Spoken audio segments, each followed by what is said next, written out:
Kodama en esa entrevista habla de universidades, que fue lo primero que se dijo cuando empezó a aparecer esta idea de que no hay nada o que hay un testamento. De hecho, la versión que corría, que repetimos, por ahora es una versión, de que iba a haber un legado hacia dos universidades, una norteamericana y otra japonesa.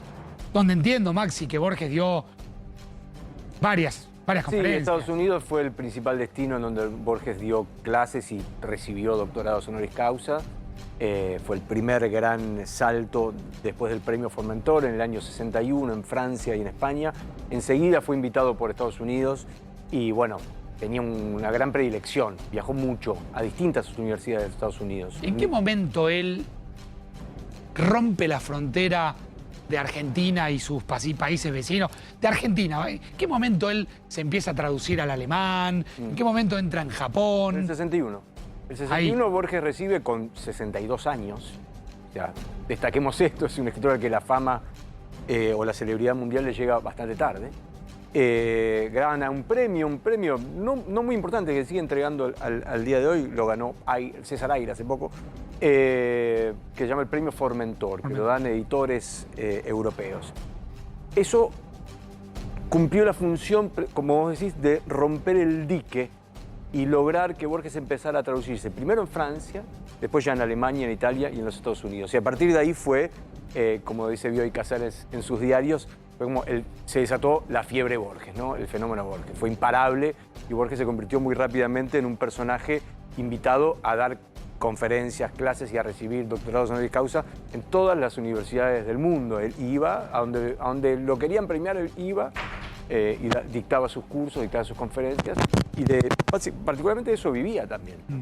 Del dinero que cobraba por dar conferencias. A partir de ahí fue imparable. Desde el 61 y hasta el 86 se multiplican las traducciones, las ediciones, los premios, los doctorados y Borges se convierte en la celebridad oral, ¿no? En el Borges ese oral que todos conocemos. Por supuesto que es antipático entre poemas tan bellos que ha hecho Borges, cuentos que ha hecho Borges, ensayos que tiene Borges.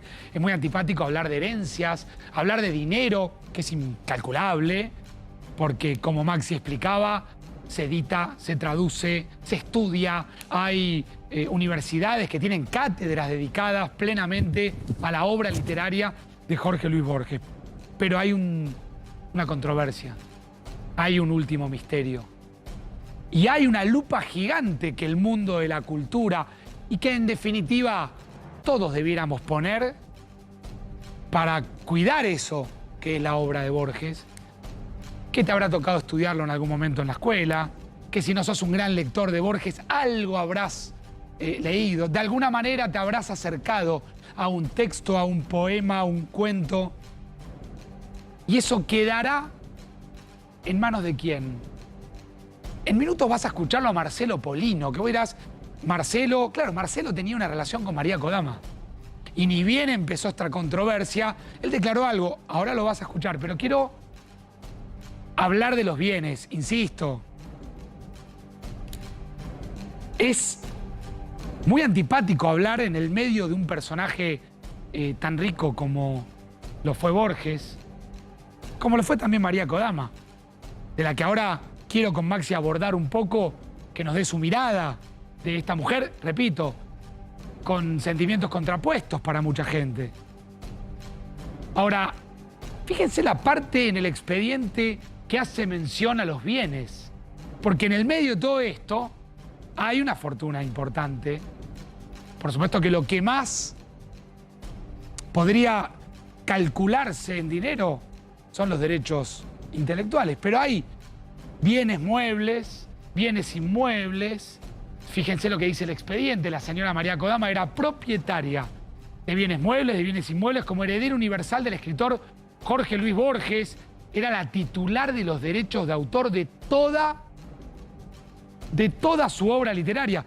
Todo esto que está acá y mucho más, porque recién Cecilia se enojaba y me decía, eso no es todo, hay más. Che, pero ¿te parece mandarme al frente así? Nah, pero bien. Mirá, toda la obra, lo que se llama la obra completa, seguramente habrá mucho más. Ensayos, conferencias. Hay también medallas, condecoraciones, distinciones recibidas por el escritor a lo largo de toda su carrera, manuscritos originales de su obra. ¿Cuánto vale eso? Decenas de miles de dólares. ¿Cuánto? Decenas de miles de dólares. ¿Tiene valor? ¿Tiene valor realmente? ¿Se puede calcular en valor? Bueno, el manuscrito del Aleph, que fue un cuento que Borges le regaló a una de sus novias, Estela Canto, fue vendido, me preguntaba Eddie, ¿no? ¿Estará el Aleph adentro de la casa de María Kodama? No, el manuscrito del Aleph está en la biblioteca de Madrid, en la biblioteca de Madrid, se vendió en el año 85 por $25.000. Claro, un solo manuscrito. Yo decía si lo que estará en la casa de Kodama no será el Aleph de verdad. El Aleph real, El Aleph ¿no? de verdad, claro. Porque déjame que te lea una cosa. Dale, tuyo, Eddie, por favor. Absolutamente autorreferencial y sin ningún sentido. El Aleph. 2 domingos después, Daneri me llamó por teléfono, entiendo que por primera vez en la vida.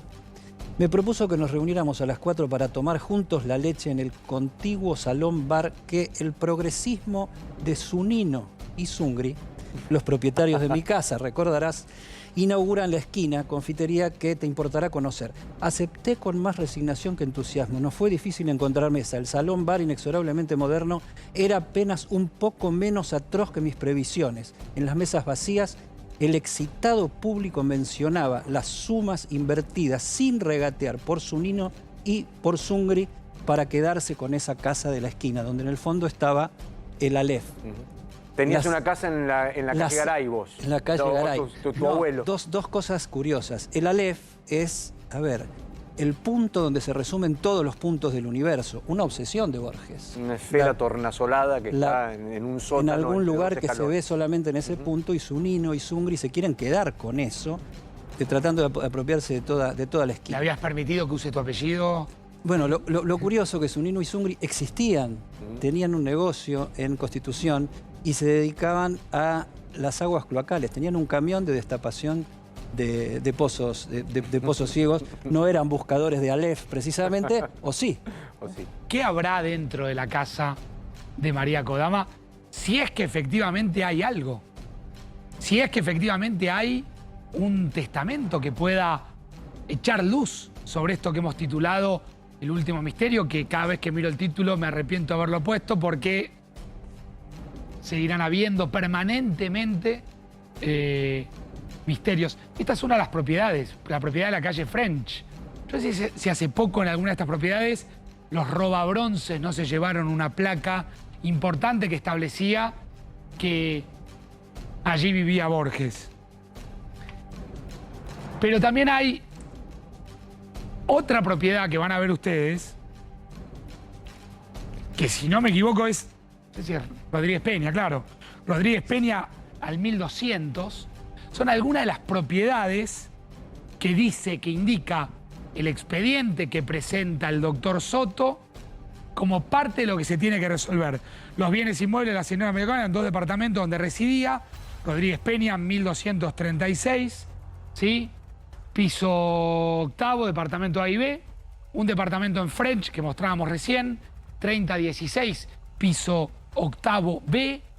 Y el inmueble que constituye la sede de la Fundación Internacional Jorge Luis Borges, cito en Anchorena 1660. Dato a tener en cuenta, que no está tampoco claro, podría ser el otro misterio, es si hay propiedades de Borges en París y en Ginebra, que son dudas. Nadie tiene claro si hay o no una propiedad o propiedades que hayan pertenecido al escritor en estas 2 ciudades, con lo cual estaríamos a las propiedades inmuebles que ustedes veían recién, estaríamos engrosando la herencia ya con propiedades internacionales, más toda la obra, más todo lo que puedas imaginar.